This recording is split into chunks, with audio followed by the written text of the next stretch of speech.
The judges stopped the president, who is not a promoter of the bill.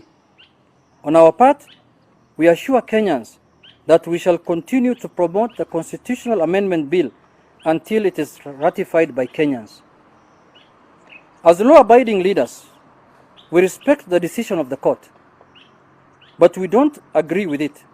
Consequently, we are setting up a legal team to look into and appeal the ruling. In the meantime, we assure all Kenyans who believe in the BBI and its promise not to give up. It is not over yet.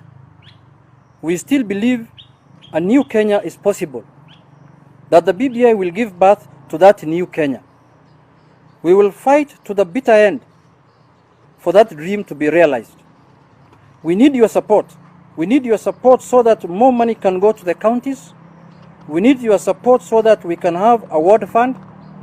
We need your support so that we can end election violence. We need your support so that we can end corruption in our country.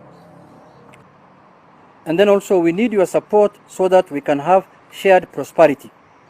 These are not partisan or political issues. These are daily life and death issues affecting millions of our people. They are worth fighting for, and we will fight to realize them. Thank you so much. And that's the end of the statement on behalf of the BBI Secretariat. So if you have any question, you can ask, and they should be. This is, but I can see the statement has really, almost. It was comprehensive. It has addressed all the issues, and our next date should be in court, at the Court of Appeal, God willing, in the soonest possible.